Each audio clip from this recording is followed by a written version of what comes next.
How are you today, ma'am? I am fine, thank you. I have seen him, and we talked, and I was with my granddaughter Bella, so we talked about his father, and also mundane things about Davao, about how is Davao, how is Abaste, how is Paulo. So that's it. Ma'am, yesterday the Vice President made mention about her position about pro-cremation. What's your position, ma'am, if you mind me asking? If I am Pro or against? Yeah. If I am to be, if hindi ba na ako mag-decide, no? If it is my decision, I would follow whatever his decision is. So if he wants to be cremated, that's what also one of the discussion we had. If he wants to be cremated, then so be it. Yeah. Well, ma'am, was the former president really happy to see the granddaughter Bella? Yes, and he asked, whose child is that? Sabi ko kay Baste. Baste. And I asked him, what would be your message to the people outside? If it is his destiny to be here, then so be it. No, he has no apologies, no regrets, and that's it. He's accepting it already, and that's why we talk about the cremation. So I said, okay, if that is your decision, so I'll follow his decision. But if it is it's the children's decision, I cannot say that. Yeah. May question kayo, guys? Question ko lang, ma'am, kay Mayor Baste, Mayor.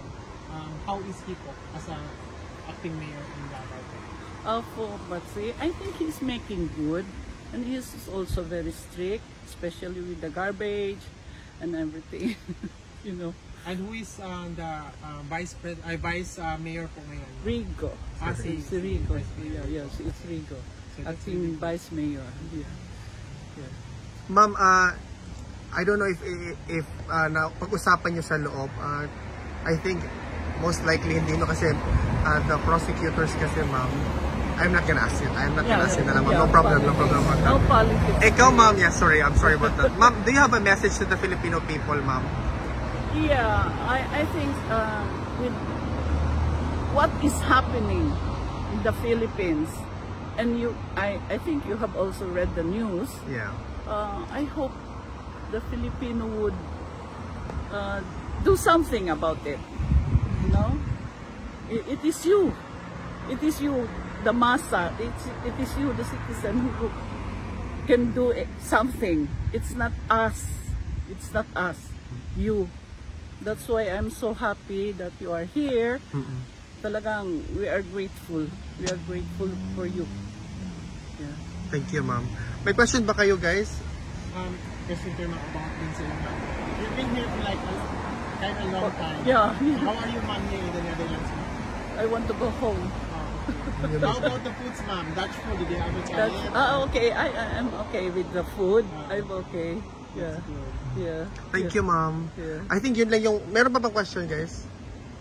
Nobody? Ayaw lang Yung ma'am, nabanggit na nyo ba kay tatagin yung yung event ay yung 19 Napag-usapan niyo ba? Oo, nabanggit ko na you will have your rally July 19. I think that there would be also in the Philippines. Yes, somebody ma'am. Yes, correct. Yeah, nabanggit ko talaga sa kanya, and he is happy. Pero sabi niya, wag na lang daw.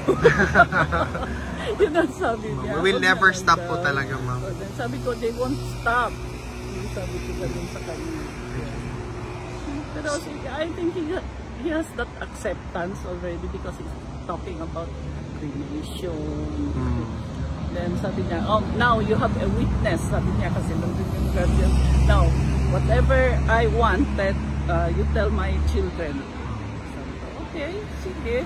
Okay lang ako ng okay. Wala na akong... Thank you, Ma'am Elizabeth. Yeah. Ma'am, at saka one last question. I just want to say thank you din kasi last time, Sarah was really telling about kung makalabas si Tatay Digo, he's welcome in your house. Yes, Yun yes, yung ano sabi yes. I told already my children about that beforehand. Sabi ko, beforehand, I have been saying to them that if that is also his choice. It's not my choice. Oh, kung gusto niya doon sa bahay ko, okay lang. Oh, that's really nice. Oh, yeah, no strings attached, no nothing. Thank you, Ma'am Elizabeth. Ma'am, sorry for asking the political question. Hindi na mauulit, ma'am. Thank you po. Thank you, ma'am.